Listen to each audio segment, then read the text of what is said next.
Once again, it's your friend Sizwe. I want to welcome you to What They Do. What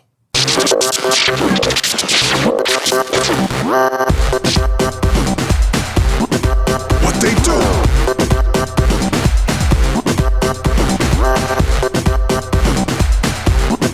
What They Do.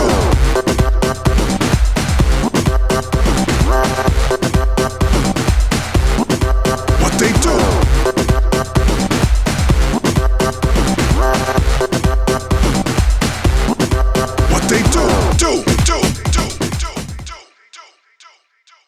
You know what they do is a slang in Miami, meaning what's up, what's popping, what's going on. And so today we say what they do. I got another special guest in the building. Man, we on a track, a very uptrending track. And so this next guest, I mean, he needs no introduction. He's affectionately known by the West Indian community as Hoppy. But his real name, government name, is Kwesi Hopkinson, also known as Hypa Hoppa, also known as what? What else, Hoppy? Depending on who you ask. Yo, what they do? What's good, homie? What they do? Life good? Life is good. That's what's up. Once you have life, you have hope, eh? Wow. Yeah, once you have life, you do have hope, you know? And I think that's powerful. You know, listen, I wanted to say thank you as we begin here because you could have spent your days here doing a lot of other big things because you're a big guy in the business and you've decided to stop in by little old me to give us some speed over here at what they do. So I want to say thank you so much. No, man, I love what you're doing. I love what you're doing for the culture, you know, the region and just getting our music and our energy and our vibes and then the business of it out there, you know. Mm-hmm. You're asking some hard questions, you're bringing up some really interesting topics. Yeah. You know, and conversations.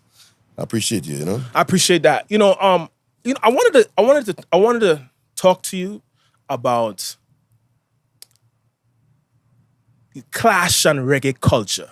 Oh. Right? Okay. And how that was picked up and so big in Trinidad. Like, how did it get to a point where it became part of the culture? The sound clash, the reggae scene, and because you come from a sound, and and I think maybe you kind of led the way in that area. Yeah. So I mean, I think the surprising thing about Trinidad that a lot of people might know who's not from Trinidad, especially like Jamaicans and stuff, is that I think we consume more dancehall and reggae than anybody else. You know, and in Trinidad, we have created dancehall and reggae legends and their careers. A lot of them started and was created in Trinidad and with us. So, you know, you call the greats, they all had to come to Trinidad. And even when you're booking these dancehall and reggae artists from way back, you know, once they hear Trinidad, they try to up the price on here, you know, because it's such a huge market for dancehall and reggae. And so for me, growing up, like, I really got into dancehall late in my teens, you know, before that I was in like the hip hop and before that maybe it was just like Michael Jackson, that kind of stuff, right? And I was telling a story just the other day on the next podcast, but that I remember when the first time I heard a clash, right? It was by my best friend Kevin. I went there one day and he's playing this cassette and I'm hearing the familiar dancehall songs and it's just songing, it's on a different beat. The words different. And I'm like, what is this, Jed? You know, what are you listening to? And when he was just trying to explain to me the whole thing, and I think the first clash I heard was Kilimanjaro versus Inner City and what's my guy from up here? Waggy T. Waggy. Yeah. That? Yeah, right? There was a bunch of them in a clash, and he trying to explain to me this whole thing, and I'm like, nah, this is nonsense. And this was like, I want to say early 90s, maybe like 92, right? 93, anywhere around there. And what happened is that it just rapidly started to just build, right? And by 95, you are getting, so like the Chinese laundries of the time and the juice crews, they were kind of the first adopters, right? Mm-hmm. They were like the pioneers. But they were now trying to get into it. They were cutting dub plates and stuff, like Juice Crew and Chinese Laundry was the main guys cutting dub plates in that early 90s. Yeah, but they cutting dub plates for what? So that's the thing, right? Mm-hmm. Yeah. So we when we got into it, they were much older guys than us. So we were like in our teens. Mm-hmm. We were teens. We were like 17 and stuff, 16, 15. And started to get into this thing, and when I understood it, it was very interesting to me. I was like, yo, this shit is fire, right? Mm-hmm. And then they were cutting dubs and they were just playing dubs and this, you know. I remember Juice Crew, I think they had a little clash thing going on. And then we came in as Radioactive. And that's how I came up with the name Radioactive, because I wanted to be on the radio, but I also want to be a clash. I want to kill songs. And I need a name that kill your song, right? So by the time you guys developed Radioactive, there was clashes. Yes. Juice Crew was around Chinese Laundry, and they were playing dubs, right? And then Stone Love, because when I really understood it and get a really understand it was when I listened to Stone Love, because they were a little more smoother, they were a little more commercial, right, and polished, refined. Yeah, and then you could understand what they were saying better. Even the quality of dubs on Stone Love dubs is like the quality of the dubs is like, yeah. And then I stumbled upon the real big men. I stumbled upon Bass Odyssey, right? Yeah. Who to me is probably the greatest song. Stone Love and Bass Odyssey to me is two greatest songs probably ever juggle, right? Then you have Radioactive Nuclear, of course. But yeah, when we got into it, there nobody was doing really doing it for our age group.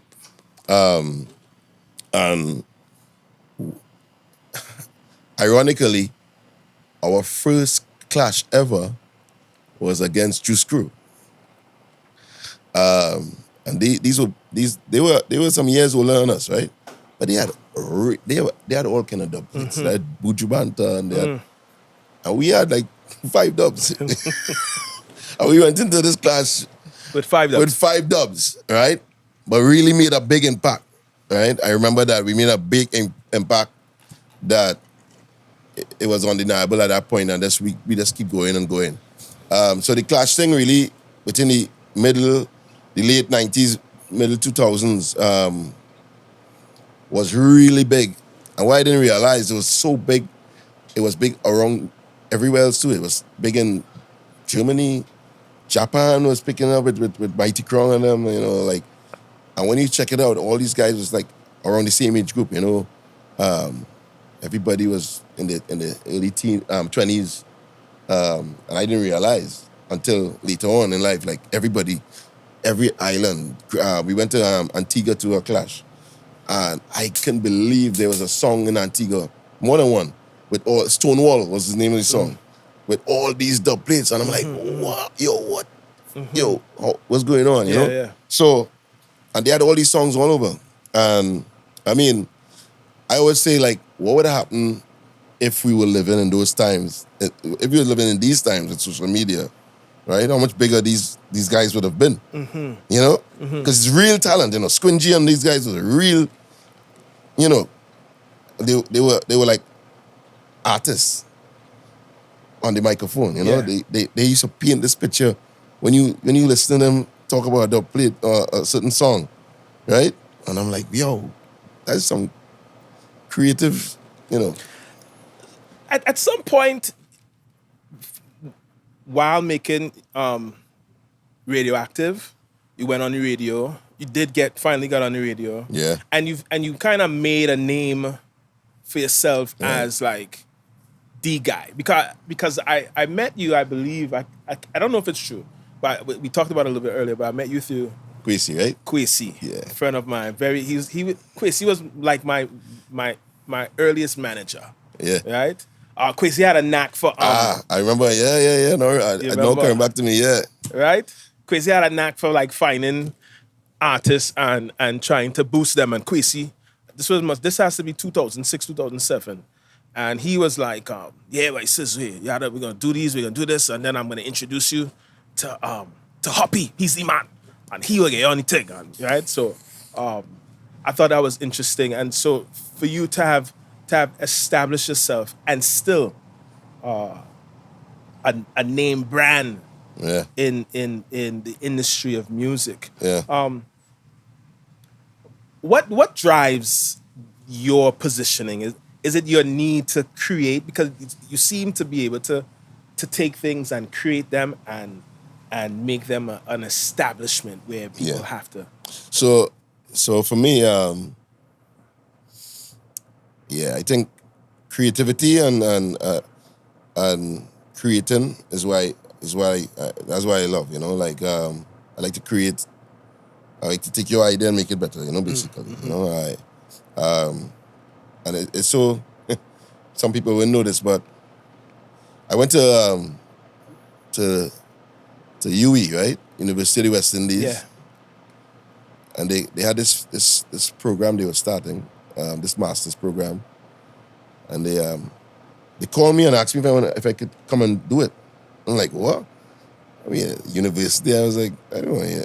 I wasn't ever thinking about university at that stage. And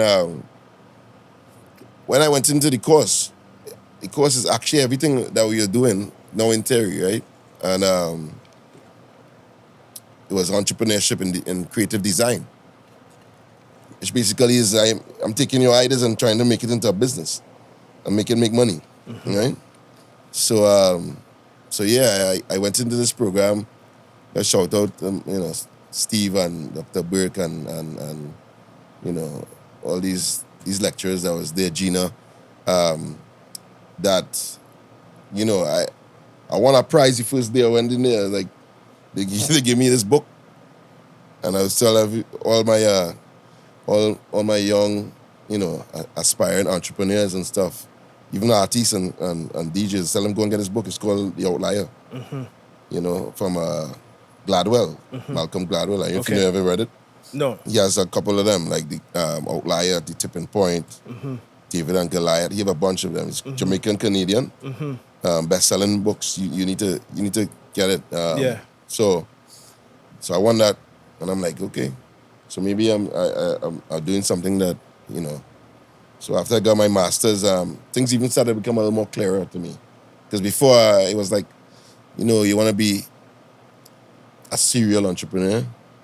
So every idea come up with, you just trying to do, and I would tell you, going to school and to like UE and stuff, give me a little more clarity. So I started to figure out what business makes sense or not make sense.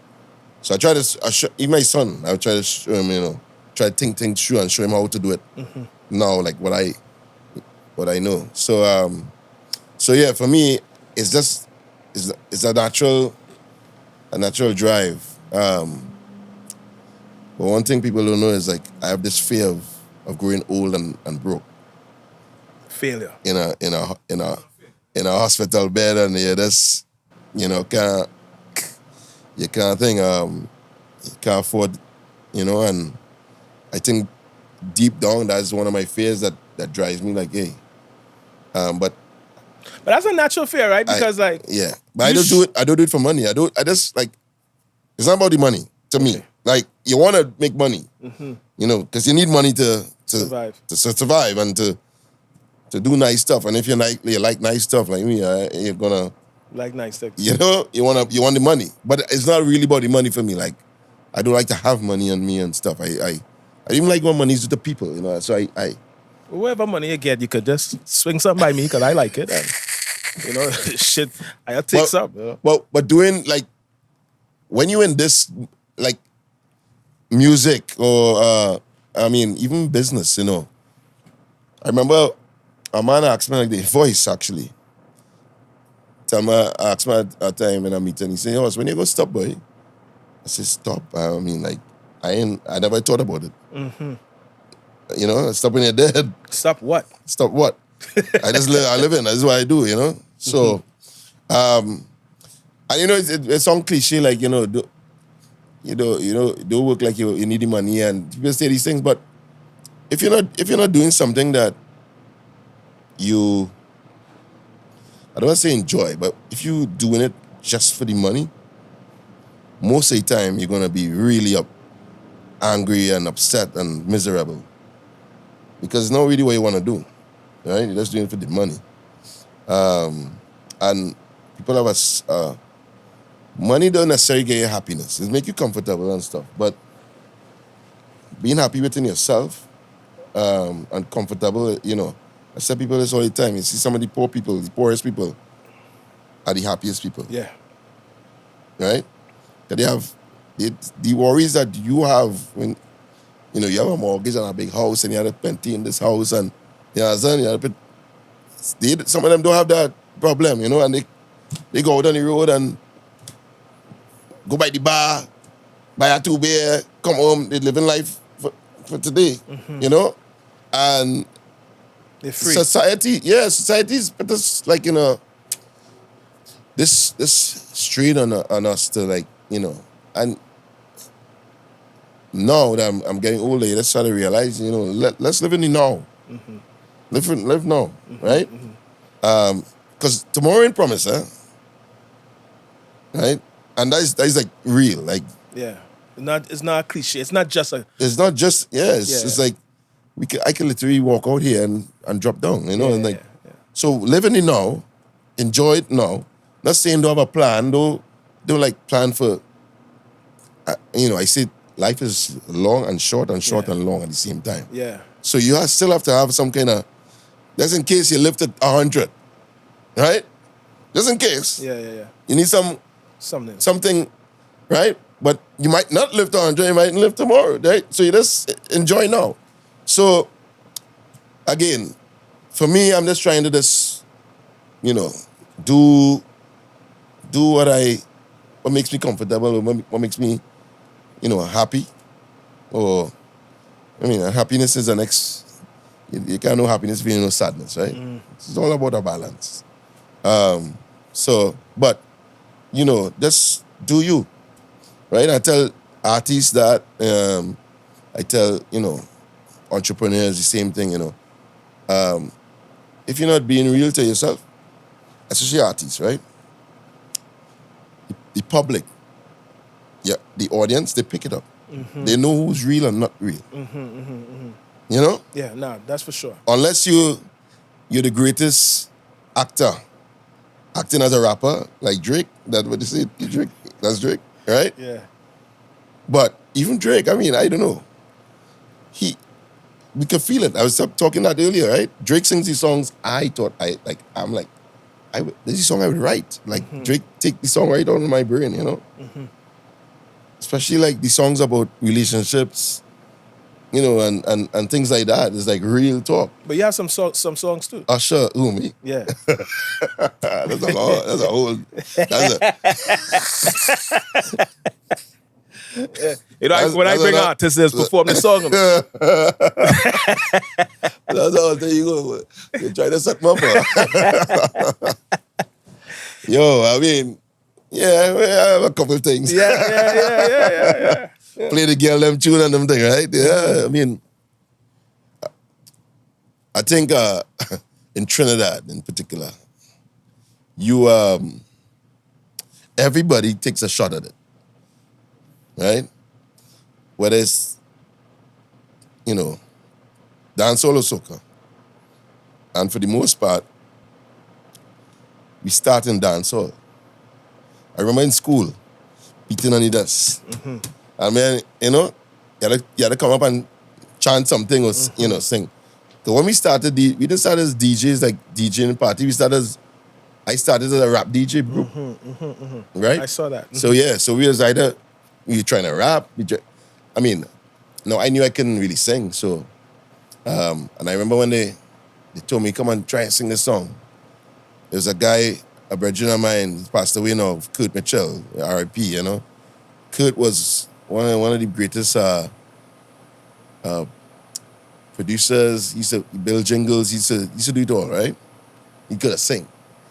And one day, this back in early 2000s, they had this rhythm called the Bubble Ups rhythm, and it was like, yo,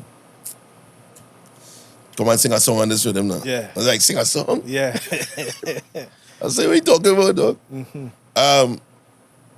And they got me in the studio trying to sing this song. And I remember we tried to put on so I could have written the song. So I really have no problem, like, probably writing a song, right? Because I wrote the song, right? When we started singing the song, I don't have no clue what key. He's like, yo, you had to change the key. I was like, what is key? It was a key, dog. I was key, and this guy car key, house key. Yeah, and then singing key and all these things. And I'm like, yo. So it took me days. Like, I go in the studio, we try it again tomorrow, come back. And I'm like, what are you looking for? What are you looking for? And he was just, and then they started, as the days go by, and I started going in the studio, and he's like, yeah, that's it, thing, right? So he was telling me, I could sing your song in key. But my own song, I can't sing in key, right? Because you heard me sing it, so you know, like... I can emulate what, and mock you. Yeah. Right? So, and he was like, yo, why you can sing these songs in the key and you can sing them like that. What happened to you? Sing the song now. So we tried singing songs. Not a couple, as he singing song man, who kind of set it off with me and then Slaughter, and they came in. Charles, I think I was one of the first of the song men to start the singing thing. But it's Dog. Listen, I asked you what drives you, because I think when I watch you and the things that you have created, right? From the magazines to the parties, to a restaurant, all of the things that you have done, it seems to me, are always kind of upper echelon, right? They're always, it's not just a party, right, or it's not just this thing. It always stands above what everybody else is. So if you have a party, it's up here as opposed to where maybe your experience at somebody else's party is different. So like that piece of it, like why are people so attracted to Hoppy, right? And what Hoppy brings? That's a good question. I never thought about that. I think, anyways, so for me, how I could answer that the best is like, what separates, and now I start to understand now, I tell, all my associates or even my crew in my office and stuff, I would say, yo, what's the purpose? Well, what are we doing this for? Like, why are we doing this? And what's the end result we want? What are we trying to achieve? And then how we can make that experience even, before I was just doing stuff just naturally, right? And I'll give you a story. I remember when I was growing up, when radioactive days again, we were, so I was like my early 20s at this point, right? And then we had a next set of youth men coming up under us that was like an extension of the crew. And we call them the young execs. So this was Nile and Kareem and and a bunch of these guys, a younger crew to us. And one day, Nile was like, hey, my father want to come meet you, boy. I was like, your father, hey, you want to come and... All right, so your father come over. And bring up to Brad, and he walk in the studio. So our studio is like in my bedroom, right? So he's like, you watching it wrong. He's like, say, who's the adult? Who's the adult behind us? Like, and I was like, what do you mean? He's like, who's like who running this? Like who? I say me. He said no, like who's?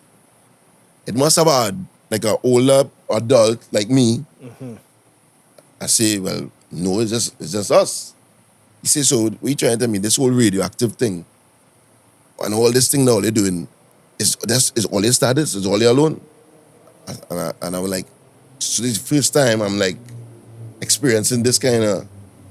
I'm like, yeah, it's just us. And he couldn't comprehend. He couldn't comprehend it. And to me, it was like, I didn't think, you understand? And he's like, yo. And me and Brian became very, friendly after that. Like, and so now, looking back, when you asked me that, I was like, I think this is what we always did, it's like, you have to live your brand, right? And you have to try to separate your brand or yourself from the rest. So from back then, we were like trying to do things that, and then you probably watch at others, so I'm inspired by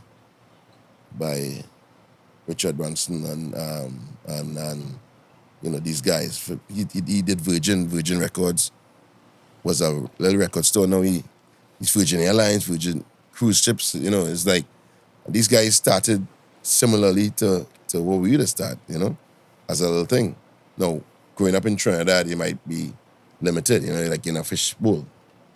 Where you in the States or England and these things, you have a whole ocean to explore. So I mean, I think we don't ponder in it now, but if we were living in the States or somewhere else, even with Scorch magazine, I watch back now, I think I was saying it just the other day, like Scorch was Instagram before Instagram. Because Scorch, the magazine itself, you had pictures of girls. Yeah. Instagram. Yeah. You had short little blurbs and stuff. Instagram. You had people, you could get seen in events and parties and stuff. Right? Instagram. You have advertised. So it was all there, but, I wasn't exposed to the Silicon Valley and that digital space, right? And even like when those things came out, Facebook and Instagram and stuff, I knew at that point magazines had a short lifespan. We dead. And we go into a new space, right? It's no longer tangible. They're no longer, you going into this digital space, and I was lost. I was like, so for years, I'm like, and that's where we pivoted more into events, right? With Scorch, with the Scorch brand. So a lot of people today, I was talking to somebody just now, they was like, I didn't realize Scorch had magazines, and so many magazines. And I'm like, yeah, so, because this is now, we started Scorch in 2007, 2008, at the end, right? So, coming up on nearly 20 years, right, of a brand. And we had to pivot many times with the brand and expand and start to, but it's always started with the entertainment and the music. I overheard you say, I think maybe it was this last interview you did, but it stood out to me, right? And it stood out to me because I thought that it gave, I think, with honesty and clarity, where oftentimes people don't have, right? And what you said was, you had your first magazine, and from release one, it was like this shit. Right? Yeah, that was soul. And so I was saying, like, how honest is that? Like, for somebody to look at their thing and say, I wouldn't buy that, right? And start over or trash it or sell it or do something with it. So it's the same thing with with singing. Yeah. with when I was DJing, right? When I started DJing, and I remember I went to the States and came back, and I brought a cassette of Funk Master Flex and the scratching. So back in those days, in the 90s, you used to scratch like ewe, right? These guys started to go like that. And I'm like, yo, you hearing that? And so, but I'm not seeing what they're doing. I'm just hearing it on the radio. And I'm recording from the radio. And I'm hearing right? And I'm saying, yo, what kind of scratching is that? So I took the tape home, went back home to Trinidad. And Ireland, the Art Man, is a DJ from back in Trinidad. Ireland came over and he said, let me borrow that tape now, because we listened to the tape. And I'm telling everybody, look how these men scratching, because how you do that? Yo, this man went home with this tape, like on the Saturday or the Friday, and came back Monday scratching. Yeah, figuring out. Right? And I'm like, what the hell? What the hell? What the hell? Right? I'm like, dog, how you do that? And I couldn't get it at all. Right? And right there then I'm like, yo, I'm not the best DJ. But I still went on trying to be, fix my skill. And then later on, I was DJing and I realized I'm better at I know what I want to say. I better go on the mic. And let me try the mic and MC it. Right? Because they have much better DJs, even in my group. I find it was better than me. Yeah. So you have to be honest with yourself. Right? I got on the mic and then they have better mic men than me. Right? How do I become, stand out? How do I take from them? Like, so I used to thief from thief a piece of laundry, thief a piece of Billy Slaughter. You know what I'm saying? Squingy. Yes, because you're trying to piece, you want the greatest, you want the best. That's the first time I hear dogs on a podcast. This never happened before. The dogs are out, dog. Who let the dogs out? Jesus Christ. So, and I was saying this the other day with the magazine, and he was talking about that earlier. So, the first magazine we did, Soul. I see if I guess a picture so you could probably put it up on it when he's talking about it now. We had Bungie, and I did this shoot with Bungie. And those days he was known as like the fireman or something like that. Smoke, fire brigade and everything, right? I'm the fireman. Right? Fire's in my hand. So he did this photo shoot with smoke, right? And this black thing, and I was so particular with how I wanted this thing to look and to capture it. And the guy that we used, the photographer, was so expensive. But I just knew I had to spend that money for that look, And then we did Machel, because at that time he was for the second marching cover. back, one of these things, and we had him on a motorbike and with these and it was because it was all about the look. But then you talk about the magazine. When I started to read the magazine, I'm like, I wouldn't buy this shit. So if I wouldn't buy, why I'm trying to sell it? So, and that's the standard I think we try to set. In everything that we're doing is like, hey, it must be something that, it must have a purpose. It must be something that you could. When you said that, when I watched that, I was like, I said I have to change this podcast. Right? Yeah. Because I wouldn't buy this. That's what I mean, maybe I shouldn't say that. But that's how I was like, yeah. There's so much things that I want to do here. Yeah. That, and when people talk to me like, yo, sis, the podcast looks great, But me, I was be like, yeah. I'm critical of it. If you can't watch your own podcast, then how you expect it, the standard, right. You know what I'm saying? So, and you're saying this here, and as I say, your podcast is really music driven, right? So, I even tell artists now, like I've been telling artists this. I'm like, who you making music for? Why you making music? Right? And who's consuming your music? Do you all do the artists, and I'll ask yourself this because you're an artist. When I'm you glad make you recognize that. when you make a song, right? Do you think you would buy your own song? Yeah. And every single that you put out, every song out there you put out there, do you ask yourself, would I dance to this? Would I, would I make love to this song? What am I doing to this song? Right? So for me, it's like that's with everything, even with the restaurant or anything. If I'm not a consumer of my own thing, I can't sell it. So if I'm selling food and I do want to eat my own food, how are you going to sell it? Yeah. And how are you going to become a success? Yeah. You know? Of course. You gotta be happy with it. So if I'm a musician making music, and who you making the music for, right? There's a lot of talented people that's not making good music because they're not making music as a business. It's come down to that. It's just like who's consuming, who's gonna buy it, how many people is gonna buy this. You know what I wanted to ask you? And you be honest with yourself. Is this a song? What I want to ask you is soca kind of not being a genre, Yeah. and also not being an industry. Is that a legitimate thing? Like it's not an industry, and it's not really a genre. So I wouldn't say it's not an industry. And it is a genre, right? It's our own.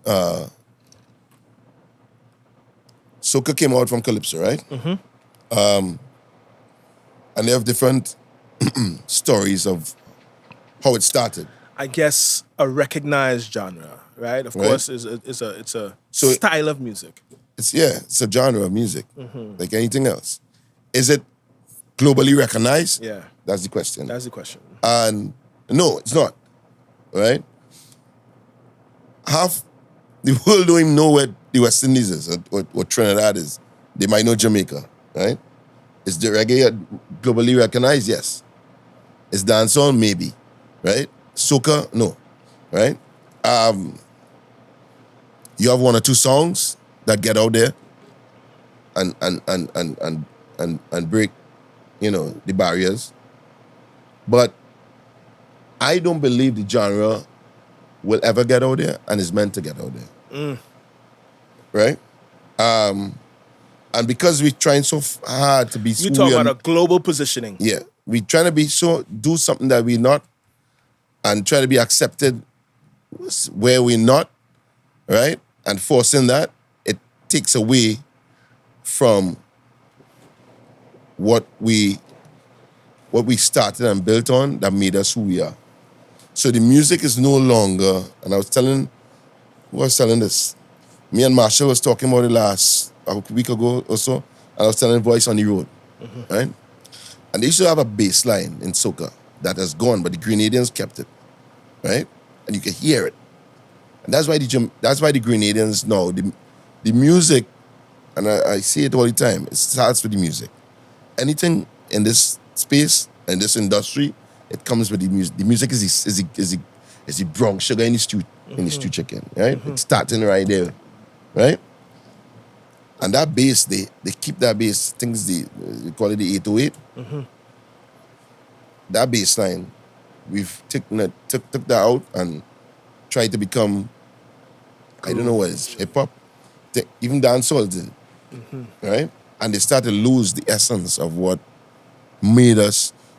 So think about dancehall in the early 80s, 90s. So first I tell you what's the best. Pick your top 10 greatest dancehall songs.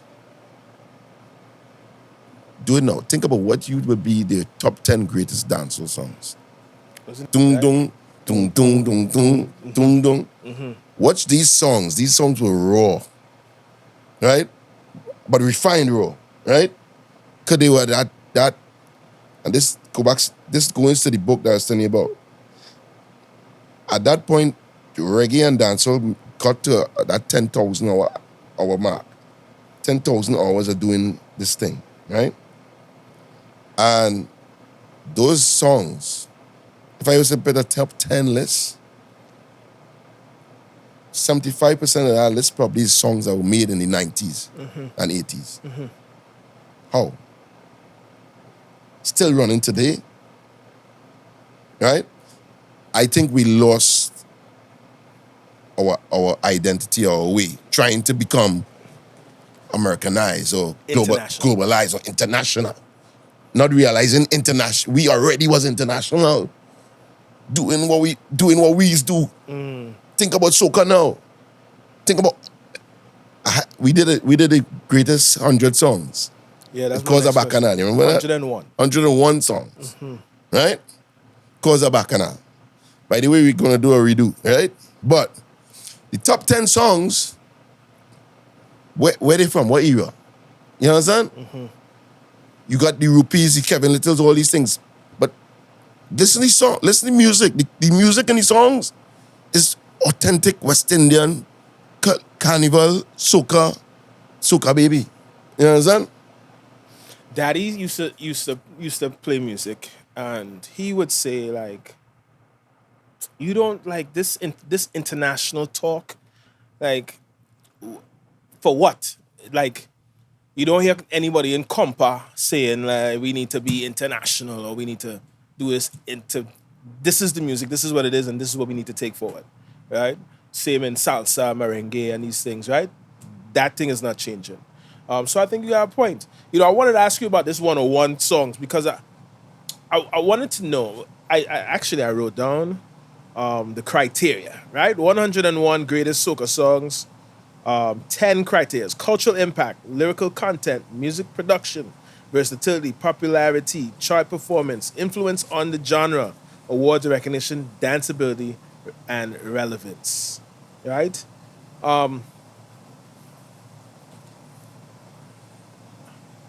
How hard was that? Very hard. Yo, let me tell you something. I don't think I studied so hard in school. Like using my brain power, it was exhausting. Like it was like 2 weeks going, right? And I was on the phone, on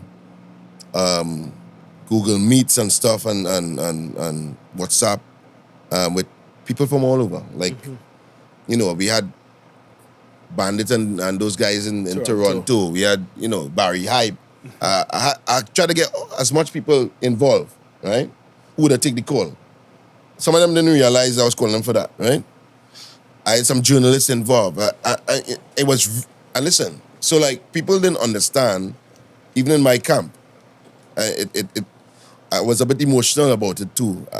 Even like getting close to the day, that a lot of them didn't understand the importance of what I was doing, right? And the relevance of it.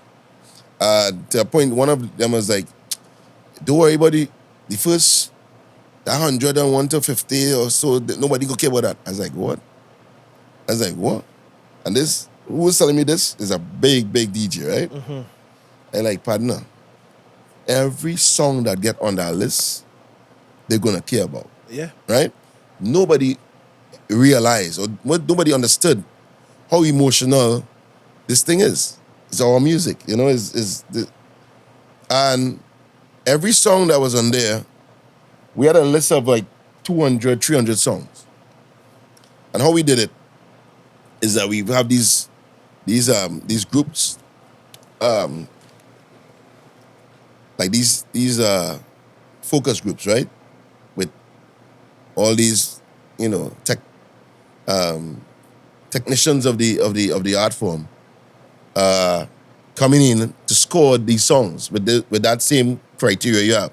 So how we did it was that those 10 attributes, you now have to score it. So you take a song, like pick a song. Even like if you had your song, like you didn't make it. None of my songs. None of your songs gonna make it, right?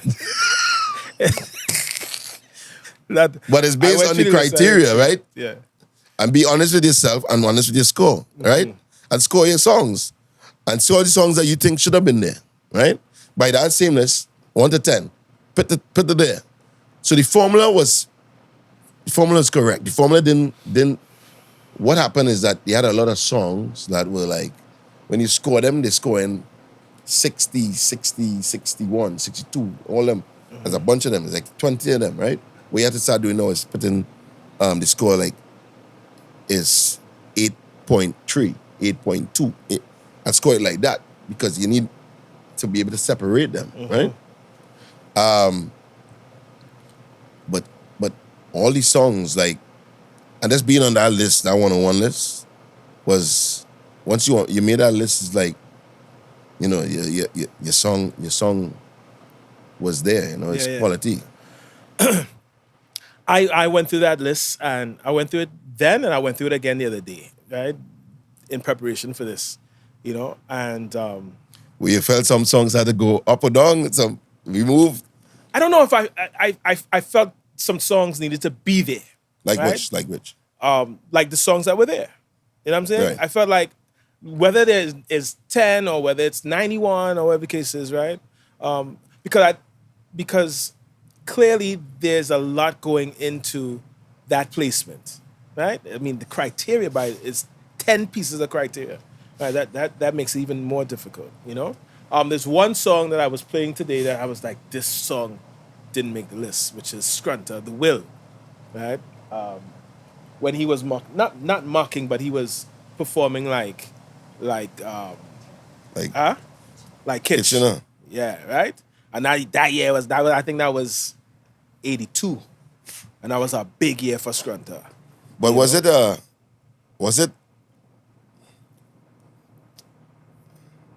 I hear that song in my yeah.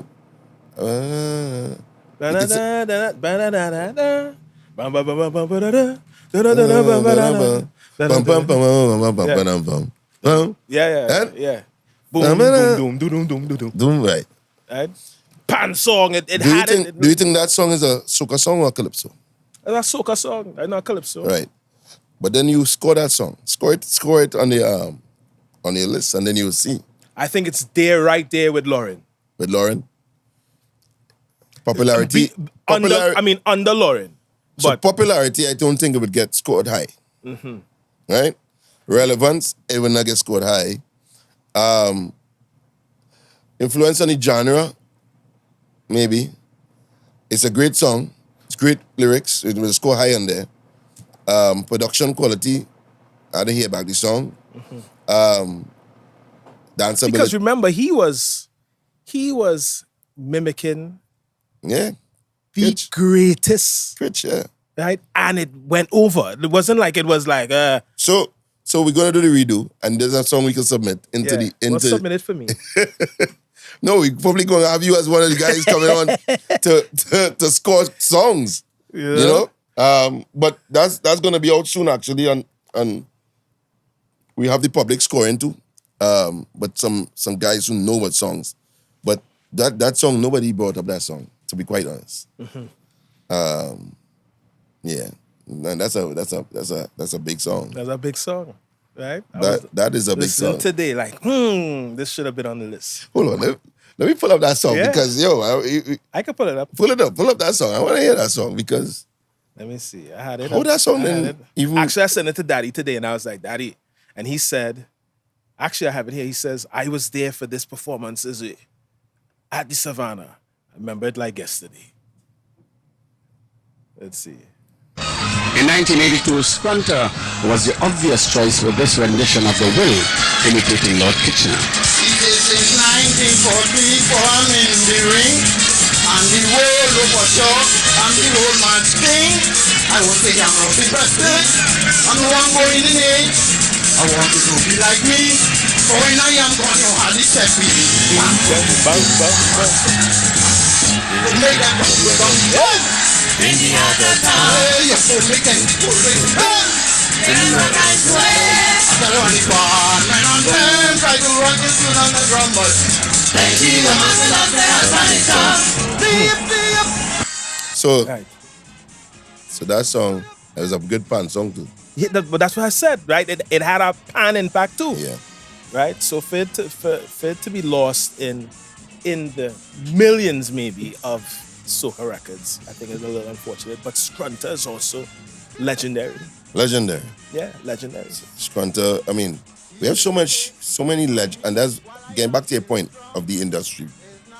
Soca is definitely industry, right? And it's a very, so we were having this conversation in my office a couple of weeks ago that things just happen to happen in Trinidad, right? It's get done. It's get, like, they have no real proper system in a place in the industry, but it happens to happen. Especially carnival time. Things just happen to happen, right? Not with... But you skipped my question about industry and if it's an industry. It is an industry. The gift and curse of soca is that it is in an industry that has a lot of commerce, and you see it today, where there's a carnival everywhere, every month, throughout the year, right? Mm-hmm. That's an industry. Mm. Soca is part of the industry. Soca is the brown sugar in the stew, mm-hmm. right? But it's also the curse, because we focus on carnival, we focus on carnival music because that's where the instant gratification, instant money is, right? But you have all this man hours of mixing, editing, musician work. You know, you have master craftsmen, musicians, editors. You know, the industry itself has a lot of talent that's been there for years, since the 70s. Who runs this industry? It just runs. It just runs. It's like, you know, who runs the universe? You know, it runs, right? And there's no, you know, people have to talk about the mafia and stuff. I was going to ask you, are you part of the soca mafia?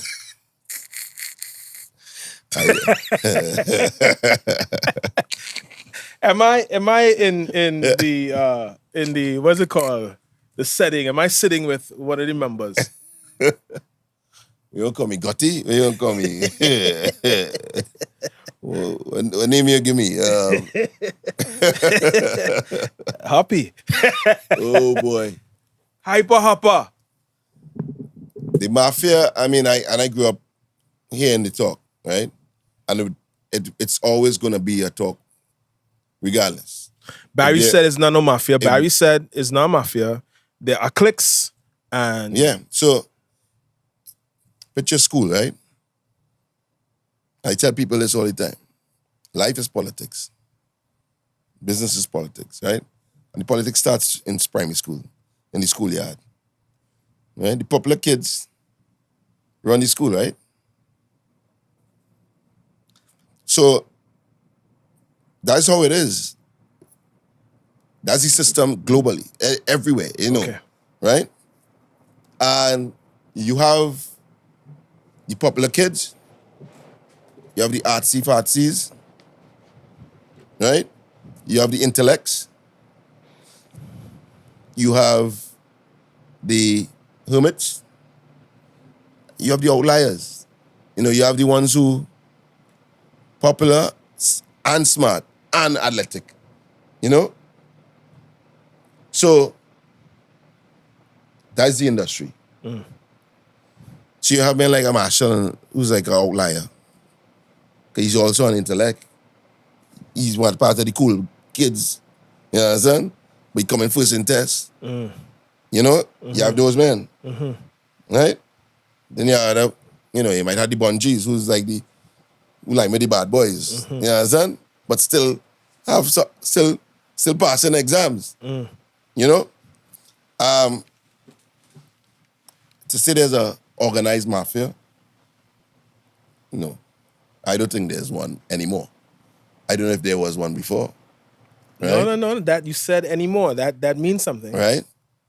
But it comes, so let me ask you, is there a mafia still in New York City? Where's the mafia? So I had Classic here, right? Dancer. He's my good friend. And Classic says, and I kind of think I agree with Classic. And he says, all of that mafia talk is none of my concern. What's my concern? And he didn't use these exact words, right? But so what's his concern is doing the damn work. Right? I'm gonna do the work, and Moto sat right there and say, you can't stop a hit. A hit is a hit. It's a bullet coming at you regardless. You can't stop that. So I think that, there's a, I've been told, maybe I shouldn't say it because then I might mash up my podcast, right? But I've been told that there are groups, WhatsApp groups, where men talk about what songs that they are going to play and what songs is not going to play. Well, I am not a part of that group. So I am in a WhatsApp group with you though. Right? You what? Well, that group is not the mafia. That's not the mafia. Right? Yeah. An organized mafia, I don't think exists in Soca or carnival. But there are cliques, yes. There are associates and affiliates, and some who don't affiliate with who. They're going to have fallouts, right? But there's some DJs and groups of DJs who have the power to bust a record. I don't think in today's world, right, the DJ's power is not like what it was. Okay. And that's why I say maybe back in the day had a more organized mafia, right? Where, because there was a limited space, you could have only heard your music. So let's go back to the 80s. In the 80s, there was few stations that you would hear local music and soca, right? 105 was one of them, right? So if 105 is the only deep radio station that playing soca right through, especially carnival time, you have a gatekeeper and a man will say, well, I ain't playing this song, I can play this song and you can make a song then, right? But as the other stations grew, as the years came by, and more stations and it started to open up. Yeah. We're living in a world where it's open, it busts like a pea, it open big now, right? So you have all the platforms, YouTube, podcasts, everywhere to get your song out, right? TikTok, Instagram. Nobody can hold your song back, really and truly. So it now come down to if your song is a good song. Yeah. Right? That's a classic say. And if you have a great song, regardless, it's going to get picked up, right? And what happens in these groups now is a man like, I ain't gonna call names, but a big DJ gonna say, hey, well, you hear this tune? I like this tune. And so I play this tune, he would influence other people to play this tune too, right? So you get, that's where again. Does he know that he has that influence? I don't think he knows it. I can't, you know what? I shouldn't speak for them. But I'm not sure. But I mean, I'm speaking in general, right? And I know we're kind of identified a DJ, but in general, does the DJ who has that influence, do they know that they have that influence in saying, I'm going to play this? I think they do know they have some influence into, influencing others. But if they're doing it with a, conscious effort of, knowing, I'm not sure. You got to ask these DJs that, right? But I just think, in today's world, especially with the amount of access you have, it's also a gift and a curse, because it's get muddy, right? Okay, you have a lot of noise on all these platforms. Did the noise make room for Trinidad? Right, puns and KGs and Bravo now is part of the thing too. Well, Trinidad is an interesting story with Trinidad, because Trinidad almost had to make their own lane. And again, it's a ecosystem, because the Trinidad started in the zest. They started in the hoods, Again, as I said at the start, dancehall, I think dancehall is more our culture than soca. People might get horrors in saying that, but the truth is, dancehall culturally in Trinidad is adopted way more You're faster telling me than soca. and the audience that the home of soca, yeah. Not saying that it's not the same home, you know. So it's like two children. You might have two children. So you're saying it's two children? Yeah. Right? But just one of the children. And one of the children you treat like a stepchild. It's not you treating like a stepchild. One of the children just almost, I won't say smarter, but there's a little more, maybe bigger, more outgoing, right? The other one is just seasonally come out, how they sell. And I think that's how it is, because I tell you, even though I grew up in a house of soca, it's dancehall that, it's like, you grew up in soca and you're going to hear it, but you're not taking in soca until you're big, until you're outside a carnival, especially when I was growing up.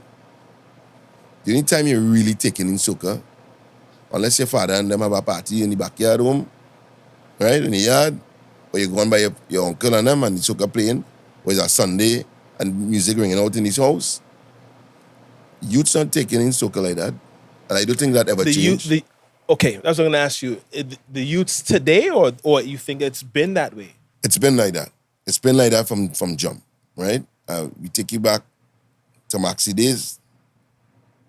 True. Taking a Maxi. Mm-hmm. You grew up in Trinidad? I didn't. I grew up here, but... You grew up here, but you used to come to Trinidad, right? Of course. Right. Mm-hmm. Yeah. In the 80s, you jump in a Maxi, it's dub. Mm-hmm, dub. You used to call it dub, right? Dancehall. You know you're in soca. Soca's only played carnival time. Maxi. It's dancehall. The tapes, you had cassette man. You used to have cassette man. Yeah. Dong Yeah. On Independence Square thing. Yeah. Where you selling? They're selling soca. I mean dancehall, sorry. They're selling soca too. Well, yeah, but nobody buying soca. From since then. Do you think any of that is religion driven? Well, oh God, let me don't stop man religion, but I guess yeah. Because after Carnival Tuesday, they used to tell you that is devil music and you can't listen to soca, right? Mm-hmm. But that is one thing. But then again, as I said, the industry was built, soca is built for carnival, was built on carnival, right? Because that's where the money is. At that period when you could, because you're not selling records. Money made on performances. The real money in soca is made in performing, right?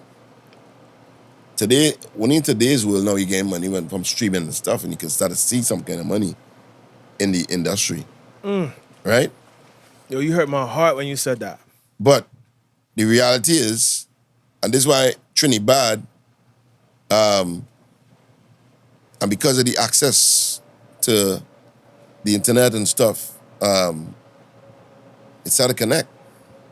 Because it's our vision of dancehall, right? The other thing is dancehall is social commentary, right? Of what's happening. Dancehall is or reggae is? Dancehall is. Reggae is reggae and dancehall is, is social commentary. Dancehall is social commentary. Social commentary. Mm-hmm. They could talk about they could talk about gun, they could talk about anything. Soca is a happy music. Right? Soca ain't talking them kind of thing unless you get one or two out. Today is right? Gunman in Chiho. No, well, that's Trinidad. But when you're listening to soca today, and the soca that being built it's built for a purpose. And we should not try to not be something else. Like dance music built in the festivals, right? They make dance music to play in festivals. Mm-hmm. When you go into the festival, even if you don't like dance music, you go in the festival there, you're going to become the music there, no? Right? So, because the same thing, it's built for the carnival, it's built for the festival, right? So, it's going to be that. Outside of that, you just can't just listen. You bring a stranger, right? And play them soca and they play them dancehall. They quicker listen to the dancehall, and I understand why now. It's slower, the beat is slower, the bass line, Yo, you introduce anybody to soca, they love soca. No, they love it when they're in the festival. Try it. They don't love it like that. They don't understand it. They don't get it. They don't get it. And again, we have to be honest with ourselves about it, right? Let's not try to be somebody that we are not. Yeah. Right? Come to the festival and you will enjoy. And it happens. I remember I heard a story about Usain Bolt. He used to come to Trinidad running track and hated soca. Hated it. Right? From Jamaica. And then he came to Carnival and became the biggest soca head. Because he fall in love with the festival. The festival. Again, it's an industry. Right? But you have to be in it. Same thing like festivals and dance music. The difference is they are bigger numbers. It comes down to a numbers game. Right? So dance music is accepted everywhere. Do you have a position on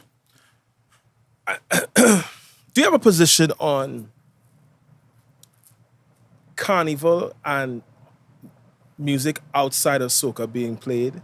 Right? It comes up in this podcast often, and this podcast is mainly about soca and soca's place and artists and stuff, right? But there's a lot of talk. We spoke to Barry about the same thing. Should carnival spectators and people who partake in carnival expect to hear other music outside of soca in carnival? So it all depends on where. In Trinidad, okay.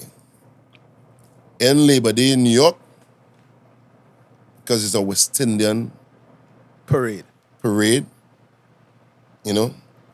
It's a amalgamation of all the cultures of the Caribbean and the West Indies. You're gonna hear, and you can't fault if you hear a dance or anything else from the region, Haitian music and all, right? Because that's what we celebrating there. When it comes to Trinidad Carnival, and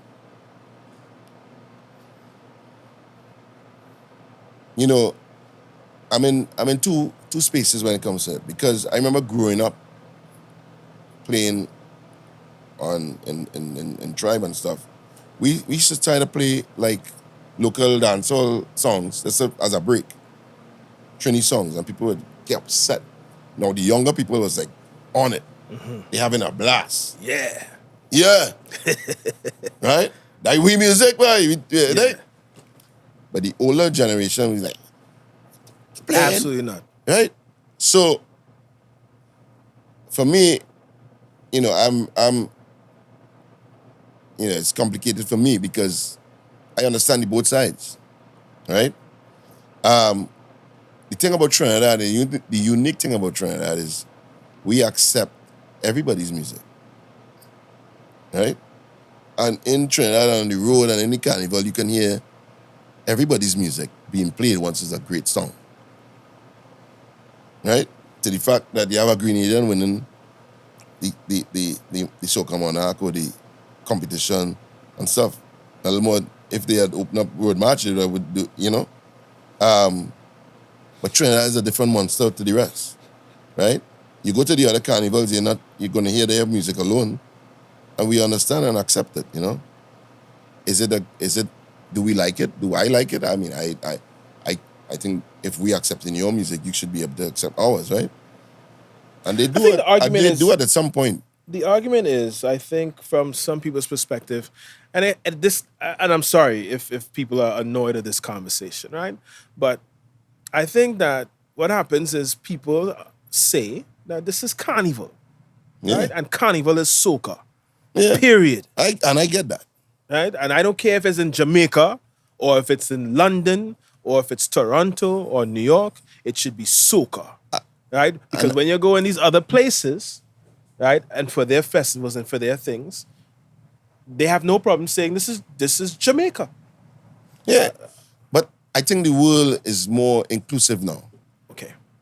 right? And, you know, we're not saying come in and play all dance all day, you know. Or But if I play- get one dancehall, then I can But you get get two. one or two, I mean, And if I get two, I can get three, and I could get Afrobeat, and then I could get a salsa and a merengue, and I could get a compa, and I could get because we know we inclusive, and everybody's now, you know, even though we're part of your culture and we here to celebrate with you, a little piece of what we know too, you know, we want to feel comfortable, right? It come like going to a foreign land and think about this: you go any foreign land, and you see a Jamaican restaurant, and you name Jamaican, but you feel like, hey, that's we people. that we people there, you know, right? So you go in the desert, you go in Middle East, China, wherever, and you see a Jamaican restaurant or Barbados, St. Lucian, wherever, and you're not from that country, you're still going, hey, right? So it's the same, you know. So for me, it's all about balance, you know? I went to Sierra Leone, Africa, Yeah. West Africa with Liro, right? We did a festival, a carnival type of vibe. What's the name of the carnival? What was the name of it? Yeah. Afro-Caribbean Festival or something. Afri-Carib Festival. In West Sierra Leone? Sierra Leone, right? And so we performed and boom, boom, boom, boom, and then we went into town, right? And we just kind of just landed in our party, right? Lero and myself and another guy. And one set of soca playing in our party, right? And I was just like, and then I went on the mic and we was MCing and Lero was out in the crowd and I was just floored at how in West Africa, Sierra Leone, Yeah. and it wasn't a party associated with The Caribbean? the thing. It was just we just was there. We just kind of just showed up, and Aaron's one set of soca, and the people was just, and I Right. was like, wow, right. And so that tells me that soca is alive and well, and is living. But it in has places. its purpose, right? Soca is happy music. Soca is meant for you to parade and masquerade and have a good time. It's not meant to make you to have you being sad or you know. Azaria said, but it can. It can, but in a different time, right? And again, who's consuming it? So you can make that music, but who's gonna consume it? Because it's not designed for that purpose. Okay. You understand? Wow. It's not designed to be that.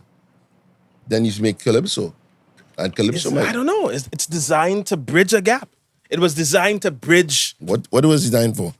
a Because gap. what's your story? What's the story you hear about where Yeah, calypso come from? Calypso or soca? Soca, sorry. Ras. That's your story, right? Yeah. Yeah, and you know, Ras Shorty I created K-A. SOKAH or something like that, right? Mm-hmm. But Soca, SOCKA, I don't think it was. Soca was. S-O- So here what's happening. S-O-C-A. Remember we discussed the song system thing? Yeah. And at that point, throughout the world, everybody was on the same kind of vibe, who was in that vibe. And we didn't know, like, what was happening in Japan or wherever, right? Mm-hmm. At that time, from my understanding, in the late 70s, mid-70s, sorry, into late 70s, Ras Shorty was not the only person trying to create this song. Yeah. It was almost like a movement, right? It was almost like, It was, what's his name? I would tell you, right? So it was Beaver Henderson, these guys, right? Robin Imam Shaw, and all those guys from that, that group. And I think that group was, they had a band called, not Fireflight, could be Firefight. One of those bands, Kalian, Firefight. One of those old bands from back in the day. So they were all experimenting with the music, right? To get this new sound. And they call it the sudden sound of the Caribbean or something like that. Mm-hmm. Soca. Right? So I never heard this. yeah. Mm-hmm. They have these stories that so I mean Ras Shorty became the most popular story because at the time Ras Shorty was the Machel at the time. Right? He was the man. But it was also not him alone. And I say this because I want to say this because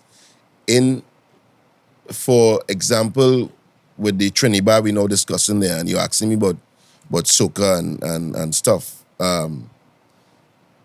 It has to be a movement. And the younger generation, if they don't, right now we're in a big problem with soca. And some of you all mightn't see it, but soca is in a big, big problem. We don't have the succession planning of soca has a big flaw. And soca is an old genre, or the practitioners of soca is in the music world are old guys. Right? What are you saying? What are you trying to say? No, think about it. Think about this. Who are the big men in soca right now? What's the age group? What's the ages? You have 40s. Machel, who's over 50 now. Mm-hmm. Right? Or just turned 50, whatever. You have Kes, Garlin, and all these guys who just approaching 50. Mm-hmm. After them, you have like the Leros and they who approaching 40. Mm-hmm. Voice, who's over 30. Right? Who next?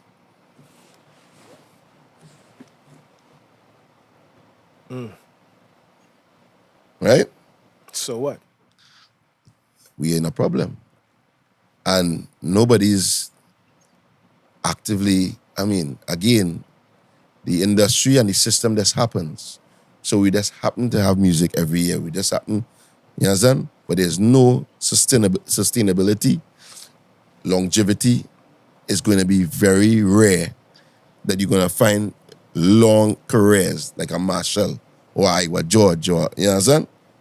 With these long careers like Bungie from these new artists. And then they don't have a movement.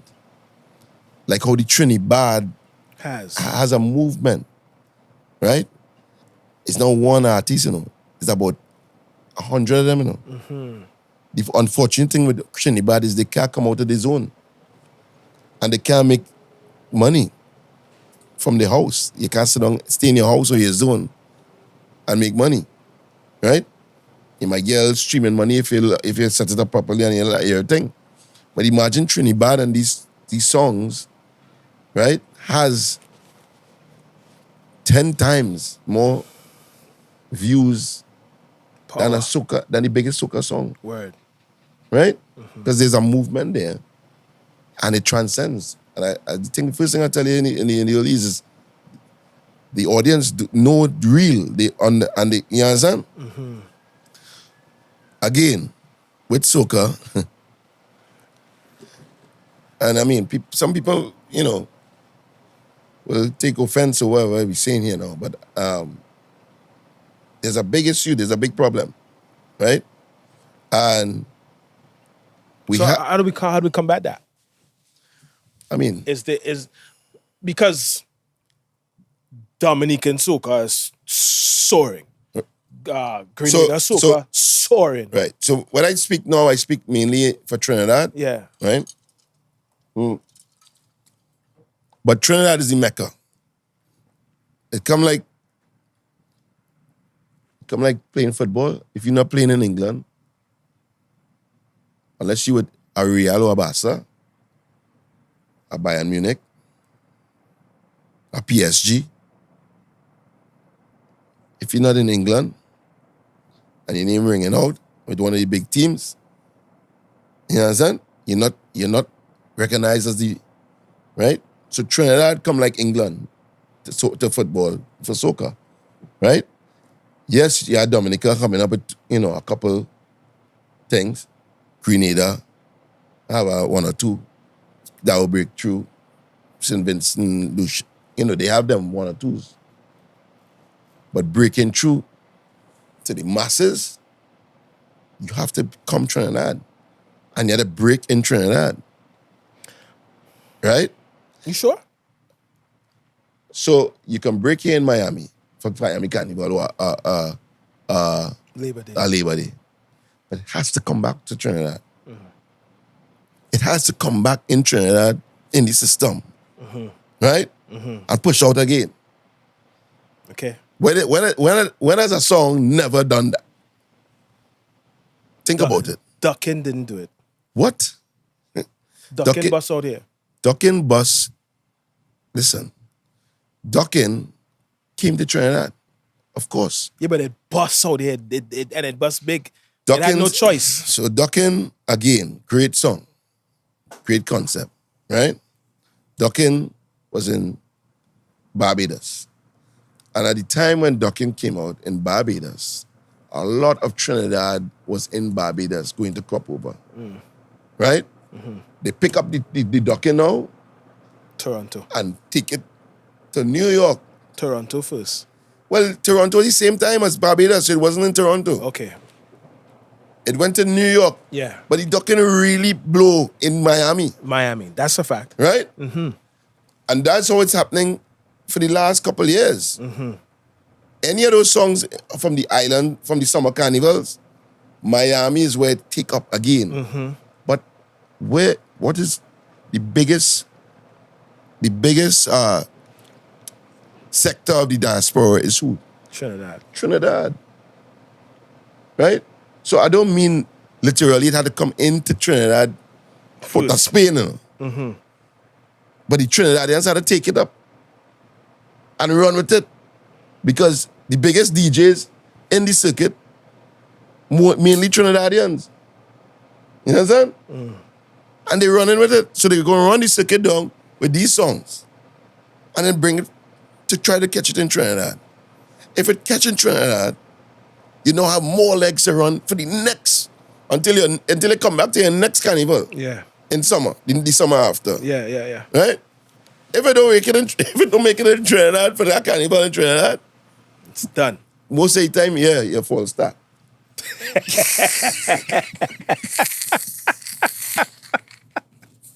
You want to run the marathon and can run it. But that's the music. And that's the business rate. That is soca and carnival. Right? So now, again, you have, and Dominica is doing well with their style of soca. Bouillon. Well, they're saying that's not soca, it's bouillon. Well, again, they could call it what they want, right? We consider it soca. It come like Tiger Woods saying, I ain't black, I ain't full black, you know. You understand? I Asian too, you know. I not full black. All right, Tiger. Nigga. Okay, Ninja.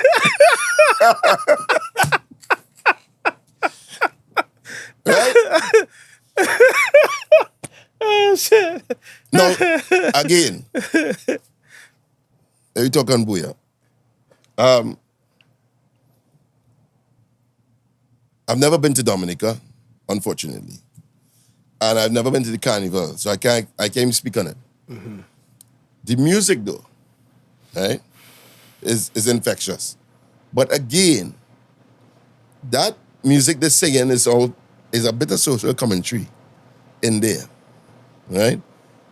Even though it's raunchy shit, you know what I'm saying? But the girl like it. And the beat, now, what I'll tell you is the beat again is raw. It's raw. They ain't trying to be hip-hop. They ain't trying to be that. It's raw, their beat, right? And the bass line. Going. It going, right? To the point that now the Africans looking at it, and I guess because of the French influence too, it's more familiar with them, right? So you're finding these Afro guys looking at that, right? That rhythm. So, but adoption is key, right? So what you need now is one of these bouillon artists to really bridge the gap, right? Almost like a Sean Paul to dancehall. Once you have a song, and I always tell artists, when you're making a song, try to be as, so think about Bob Marley, right? Every Bob Marley song, he sings in proper English. I don't know if you all ever realize that. Bob Marley does sing with a twang, or in patois. Sings pure, recognizable English words. If you're not singing music that the majority of people could understand and sing, then you know. So, I'm just saying this to say, like, again, the music, and there's also a problem with soca now, because we're now divided by the sea and the water, right?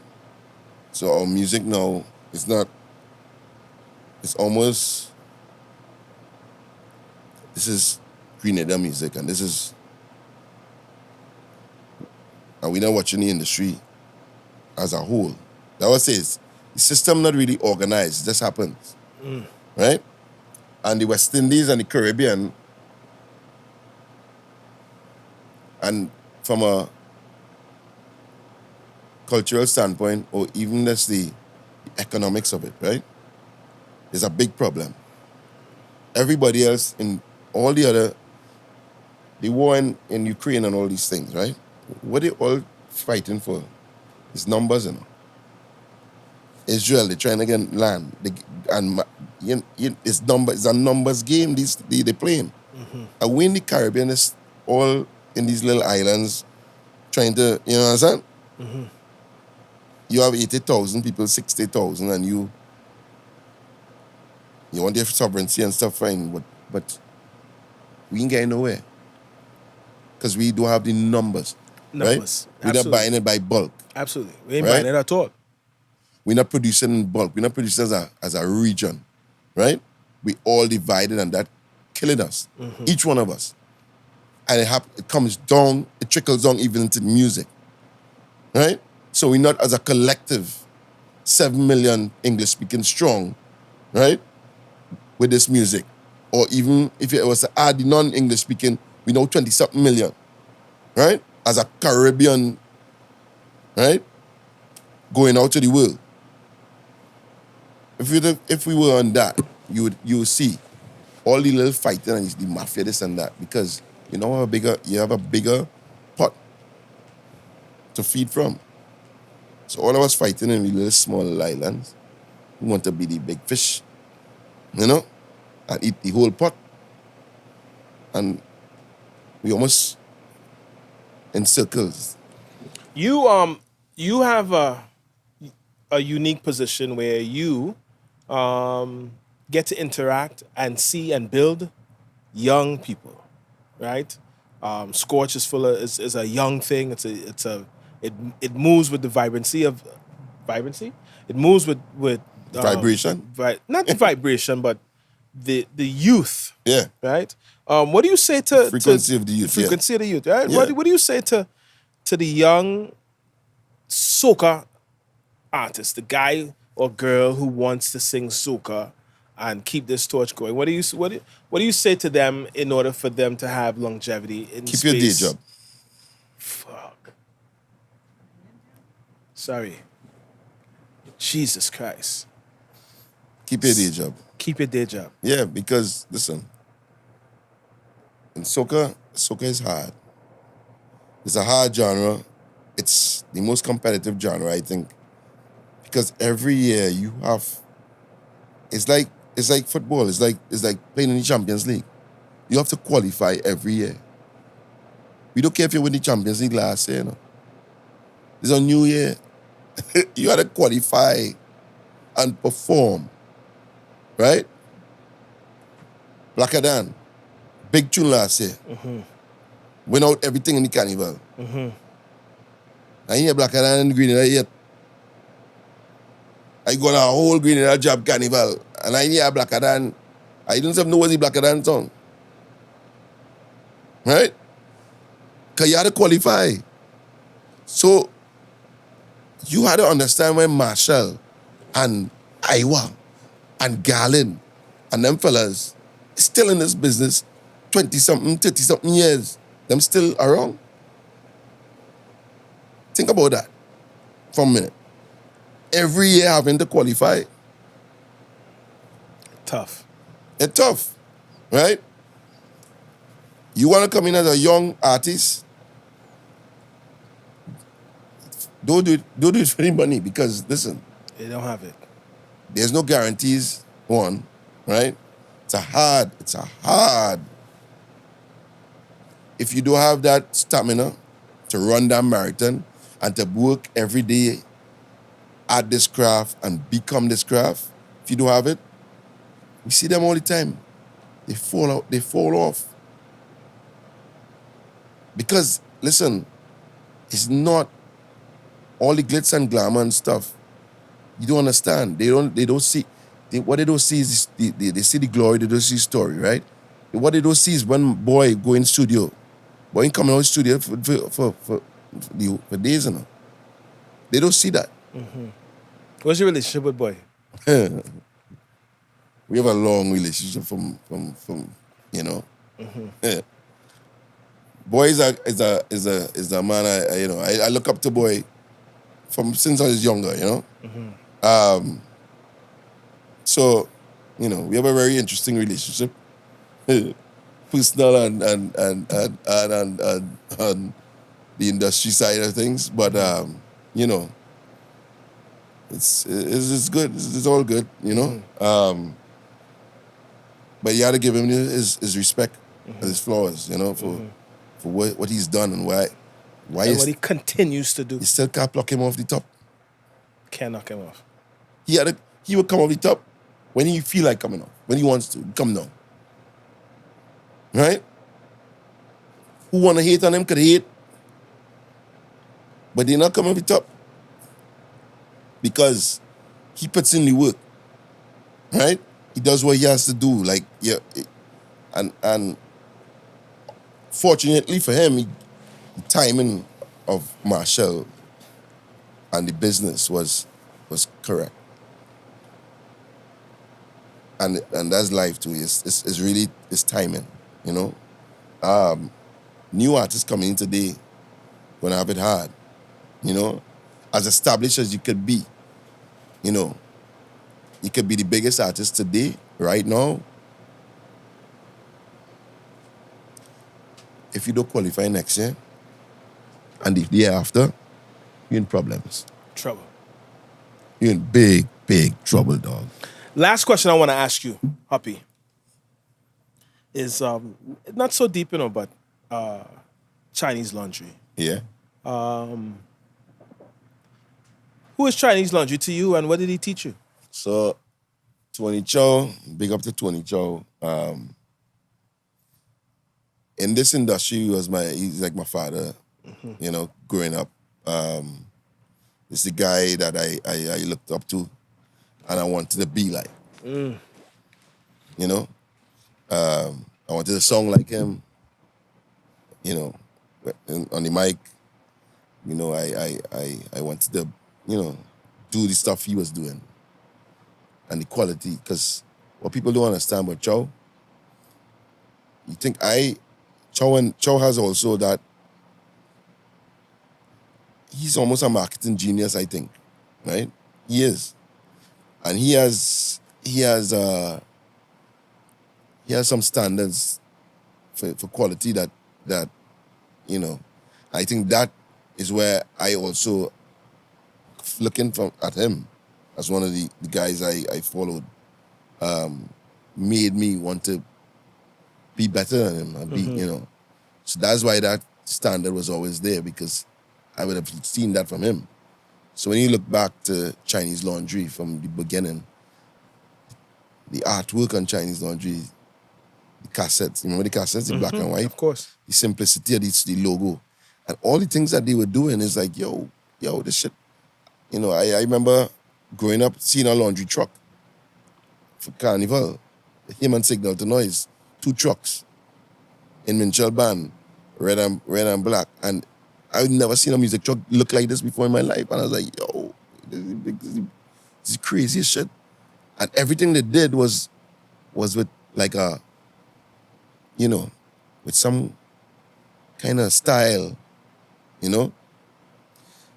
What do you call it? Je ne sais quoi. Right? And I emulated that. I wanted to be that, you know? So I have plenty memories of going as a little youth man, 15, 16 years old, sneaking into BAP parties, laundry playing. And this was a crew back in the day that laundry was the DJ. More like an uptown crew, you know, in Trinidad. But I was a little young boy. And if you know Bazo, big up to Bazo, and Matthew and them guys. But Bazo and I grew up in the Vale. But they was the older boys. So Martin. Yeah, so I used to go into the party and sneak in with, because I know them boys, you know what I'm saying? But I was a youth man. I was 16, 15, right? And we there. I ain't jamming no girls. I them the girls all the time for me. I watching Chow. I watching Signal. I watching them what they doing. Yeah. You know what I'm saying? And that's how I was learning. I never, so, you know, he never sat down like and teach me things, you know. It was just me being around him and just watching and learning, you know, like it was never, hey, do this so, or you never hold my hand and you know. I mean, no matter, like any father and son, you will fall out. Me and him fall out many times, because he have his ways, right? Yeah. And we've, and I guess, yeah, it's like a father and son because we'd have fallen out, but I still had respect for him. Yeah. To this day, you know. I mightn't like the things he did or he did this to me or whatever, but, you know, that's like your father. You ain't go disrespect your father. Even when you could disrespect him. Even if you get bigger and stronger than him. You know what I'm saying? It's still your father. Yeah. You know what I'm saying? So, that's who he is to me, right? And in the industry, that's one of the guys, you know, there's a few people I really looked up to, you know. He's one of them. Machel is one of them, you know. There have a bunch of guys I would have looked into locally. And it's just being around them, you know, just watching what other people might be seeing, what, you know, they were doing. Yeah. You know, I remember Chow had plenty style, you know, he would dress. Even the cars he was driving, you know, they always like Next level. yeah, you know. And to me that was always important, especially in this industry now. Because it has to be aspirational. Yeah. You must inspire people. You know? And I think Soca missing a lot of that still now. Right? You see, hip-hop, you have the swag and the style and Yeah, well, hip-hop is more than just hip-hop. Hip-hop is your shoes. Hip-hop your is shoes, your clothes. right? Yeah. Dancehall was having that at a point. Soca don't have that. Like, what's that Soca man? Who's when you think about Soca man, how Soca man is dressed? Like, you know, you have few men in Soca One now. or two. Problem Child. Problem, Yeah. Lero, yeah. right? Who have that style and vibe. You know? Sizwe, yeah. No. But that's the things that I feel like we don't pay attention to. I mean, we have brother now coming out. Again, where brother come from? Think about where he came from. Dancehall, no? Brother them was dancehall DJs. Yeah. So you move from dancehall into soca. It's a natural progression. You know? I ask even like, you know, these foreign girls you see dancing and whining and stuff in soca. They come from Poland and they come from this and Japan and wherever. And you ask any of them, how you get into soca? Well, I'd like dancehall first and I was into dancehall and then I stumbled on soca. Right? And that's how it's moved. Yeah. Right? And because they get into the festival and they started to see it. Right? So, again, I know we're wrapping up, but we need a movement and a younger movement. Young Brother is the youngest. I was going to say that after from Voice. His next is Young Brother, right? But it can't be Young Brother alone. And that's what happening. It's just Young Brother. Mm-hmm. Where Young Brother appears, like Trinidad, where you have you understand? When we were growing up, it was Machel. Behind Machel was Bungie, Magadan, JD, Treason. You know, you had a bunch of youths coming. Gaylan, Destra. Yeah, let's call names. You had, you know, people coming from all over, Rocky, Gaylan. Young, they were 20-something-year-olds. It was a young, vibrant movement. Onika Bastek, Fayan, Naya. You understand? It was young people. Where are they now? Building the culture. Yeah. That's what's up. Again, not longevity in soca is very difficult. Yeah. Right? But you play your part, eat your food, build your house. You understand? Secure yourself. You understand? And try to diversify, you know, while you're hot. Because it's the hardest genre To be in. Yeah. And that's why I say we in a problem. Because I don't see the next generation. I don't see the next generation. And, you know, the soca stars and these things was important. Synergy soca star back in the day, you know, they had all these. I came from Party Time. I don't know if you know what Party Time, but Party Time used to be this show back in the late 80s into the 90s. And it was like a lip sync show and an open show, and people used to be dancing, you know. And yeah, these men were performing at the highest levels. Google it, like go to YouTube, type in Nescafe Party Time and watch the dance routines. Watch the singing. So Machel and them were on that. They used to perform there. Machel, Show in Winchester. All these men came from Party Time. So these platforms and shows and stuff that used to be happening back in the day nurtured that next generation, and so we don't have it now. I mean, Scorch is going to fix that. Yeah. Right? Because we have some stuff coming for that next generation. But it can't be the Scorch alone. Again. Right? And it's, again, there's an industry, but the things just happen. And there's no real systematic. That's why I say there's no real mafia. It's too wide open. It can't happen to mafia. You know what I'm saying? So, I just want to say, like, you know, I hope it still continues happening, right? But consciously, we need to pay attention, right? And again, I don't think the music was meant to be this global thing. The globe has to come to us. I don't think we go into the globe. Because again, it's a numbers game. We don't have the numbers. Yeah, in order to go to the globe, we're gonna need to be a lot more inclusive, and being inclusive then starts to water down. You think, right? Because you had to make it so that everybody could like it. Now, watch me.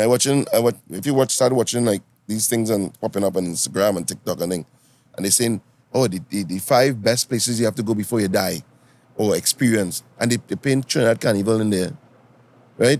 The wildest, the most people are partying, craziest countries to party, you know. So Trinidad is we're on the being list. recognized and you know, Yeah. but we need to, Sizzler say it best.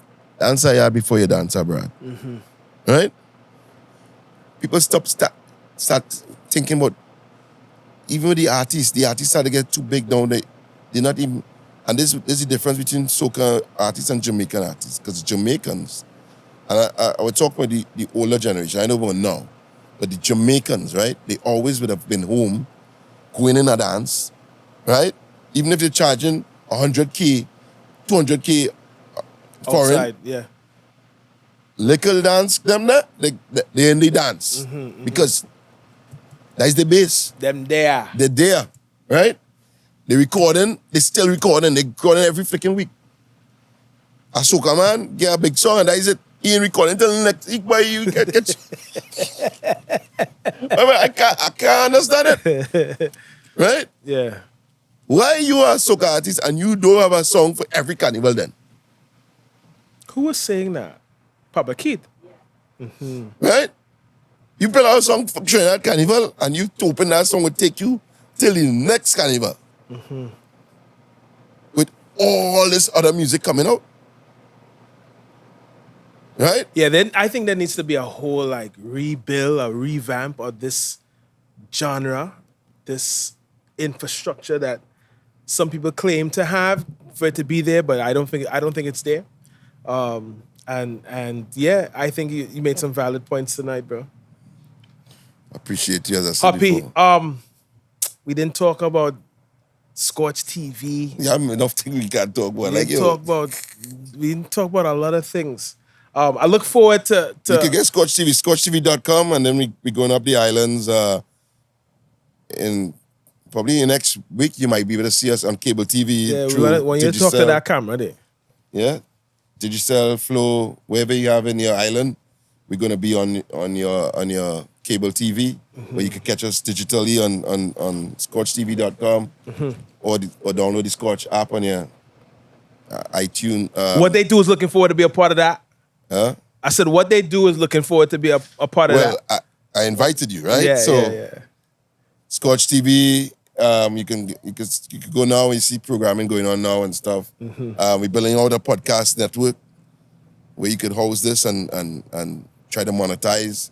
Because my thing is, because we operate as, again, the diaspora is a small diaspora when it comes to the wider world. But if we all could come together, at least we have numbers, we have millions that we can still sip out ourselves alone. If we had to sustain ourselves. All right, and I tell people the beauty of Trinidad Carnival is that really and truly, we don't need anybody else. Trinidad Carnival is big enough locally that we can sustain ourselves. We might not have 10 and 20 parties a day, right? But we can sustain ourselves. And the carnival is a national thing. It's in us. Unlike the others that have this carnival and stuff. And that's the big difference between Trinidad Carnival and the rest. And that's the difference between our music industry, right? And our music industry is so dynamic as well because you have musicians in Trinidad that don't sing soca. They do dancehall, Trinidad, hip-hop, rock, pop. You have Afrobeat artists now out of Trinidad. You have Venezuelans and you know that genre of Latin music. It's all there, you know. So we have an industry. So we just trying to do our part. Yeah. To encourage, inspire, and create, in the industry, and keep our standard world class, Before we go, outside of Trinidad, best carnival in the world. Outside of Trinidad. Outside Trinidad, for me, yeah. It's been changing in the years, I used to love London. I no longer enjoy that. Maybe the Sunday, I enjoy. Grenada is an experience. It's a vibe. It's like I can't tell, people ask me about Grenada, I can't tell them if it's good or bad because It's different. it's disorganized. It's not organized, but it's organized that works. Disorganized that works, right? So I tell people, you just have to go and experience it. Just go and experience it. Mm-hmm. It might not be for you, it might be for you, right? Mm-hmm. We just go and experience it. I used to love Barbados. No, I don't like it anymore. And I think a lot of to do with Barbados is also the music. The music ain't good. Wow. Yeah. There are a few songs The that's... bashment thing. There's few songs in Barbados that's... And Barbados is the next place, just like Trinidad, with a lot of musicians, a lot of music. They have musicians there that are doing more than the soca. In Barbados, I've seen talent, real talent, you know? And the artists, even some of the artists that you might think, they're just on bullshit. It's some proper artists. They could sing, they could, you know. But something went wrong and they're not producing the quality that they used to produce. Okay. And I think that affects the overall product of crop over and what they thing. And Barbados, I think, needs to pay attention to. Because the same thing I tell you, when I say soca is a problem, I'm not talking Trinidad alone, I'm just talking the diaspora, right? Mm-hmm. Barbados has a problem. Because when you think about Barbados, you're moving from the Alice Nines, the Edwin Yearwood. Square one. You see Edwin Yearwood? I think people, I don't know if he's underrated or what, but that man is a classic, right? Class act, classic. Rupee, right? Lil Rick, Red Plastic Bag, these guys. Yeah. From there to now, I mean, you have few men, you have the Lead Pipe and Saddest, and those dudes are really, really talented. Hyper songs. Hyper song. But Lead Pipe and Saddest I want to talk about because they have, a lot of people don't realize, like, the genius in them, right? Porgy and Murder, some people didn't realize it was the same people, right? Now, Porgy and Murder is Lead Pipe and Saddest. It's the altered ego. Almost like Slick Rick and MC Ricky D. Mm-hmm. Right? They're doing that for soca. So when they want to sing bashment, right? Porgy and Murder doing that. When they want to sing soca for it's Lead Pipe and Saddest. Didn't know that. You didn't realize, eh? Nope. It's brilliant. Yeah. It's brilliant because Yeah. I love Porgy and Murder. I love them. I love it. I love when they sing Porgy and Murder shit. That shit is Barbados. That is, right? And then you come and they sing as Lead Pipe and Saddest and they singing sweet freaking music. I was like, What is this? this is real artists. Mm-hmm. That is the art form. That is artists. You know? Barbados have plenty of them. But again, the music, they need to focus and bang it. You remember the Bajan invasion? Bajan invasion. Jesus Christ. Mm-hmm. Right? Mm-hmm. So, I mean, and the rest of the, even St. Lucia, I mean, the Denry segment was a thing. I don't know where it is now, Yeah. Still a thing. but it didn't gain that traction. Well, I think Globally, right? what's going on with Denry segment is their refusal, as you had pointed out, to change. Like Denry is for St. Lucia, Right. right? And it's for this region, the Denry segment region of St. So Lucia. then no complain when it, But I don't think they complain. right? Well, you see the you know, Yeah. I guess people that's like to make mischief, right? Yeah, but I find people, the St. Lucians and the people who love Denry Denry. segment, they love Denry segment, and And they that's love it. it, And right. that's good enough. Good. They're not begging to be global or to say, oh God, like, oh, And come that's on, why you know what I'm that's what I like. saying? Yeah. You know? Big up to them. Big up, big up. Yo, Happy, we could just continue and we change batteries, we take. Yo, I want to say thank you, my brother. Yeah. Thank you for coming. Well, thank you for having me and taking all the time out to have my little No, input into it's necessary and especially in Miami. Like you couldn't be here and not, I not invite you to the program. Yeah, you know man. what I'm saying? We trying to just bring some vibes and some energy to the soca world and to talk some things that maybe are not talked about loudly or enough. I like it. I like you pushing the Yeah. envelope and you're asking those questions that needs to be asked, Yeah. and bring these conversations because Well, I they need did it. ask you about you being a member of the Soca Mafia, and I think that the people would appreciate that. Maybe they could check you on or check you off. I'm not sure. Right? Some people like to call me Kaiser Soze. You know what I'm saying? But Kaiser Soze is, but I want to say thank you again. Thank you for watching and listening. Do remember to like, subscribe, all those things. And yeah, man, this was Happy. Doing his thing, Scorch. Yeah. Once again, Scorch, dog. what they do. What they do, this is what we do. Come on.